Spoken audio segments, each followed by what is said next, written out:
kwa imani Rahabu yule kahaba hakuangamia. Kitu gani kilichomsaidia? Saa ilifika, msimu ulifika, Mungu aliingia Yeriko. Hakuwa na sababu ya kuingia Yeriko, alisema bomoa kila kitu, haribu kila kitu, lakini aliingia Yeriko. Alikuwa anamfuata mtu mmoja tu, anaitwa Rahabu. Alikuwa anamfuata mtu mmoja tu ambaye ni kahaba. Haijalishi umekaa wapi, haijalishi tabia zako kanisani wanasema wewe hutufae, haijalishi kwenye familia yako wanasema wewe hutufae, unapoteza muda kwenda kumtumikia Bwana.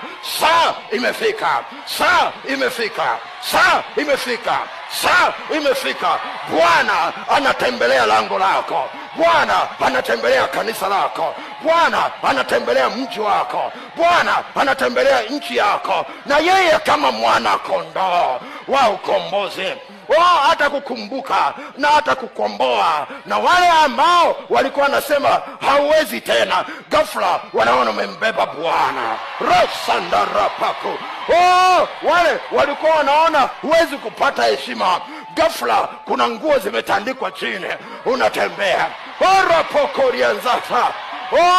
Mwana punda alizoea kutukanwa kila wakati, ghafla anasikia hosana mbarikiwa ajaye kwa jina la Bwana, hosana mbarikiwa ajaye kwa jina la Bwana. Ghafla lugha imebadilika. Mimi sijui Mungu anaongea na nani, lakini najua anaongea na mtu. Sijui Mungu anaongea na nchi gani, lakini najua Mungu anaongea na nchi yako. Sijui Mungu anaongea na kanisa gani. Shamba la Bwana lina mavuno mengi, linahitaji waombaji. Haijalishi wakina Rahabu wako Yeriko, bomoa ukuta waweze kupatikana. Karapashandarabako. Haijalishi watumishi wa Mungu wamefungwa kama mwana punda, kafungue.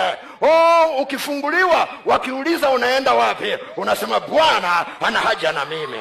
Risandarapako. Haijalishi saizi ni kichaa, haijalishi saizi ni mlevi, iko damu ya Yesu ambayo ilishaandikwa kutoka kwenye kitabu cha Kutoka 13:13, inaandaliwa kukomboa kila utumishi uliokataliwa.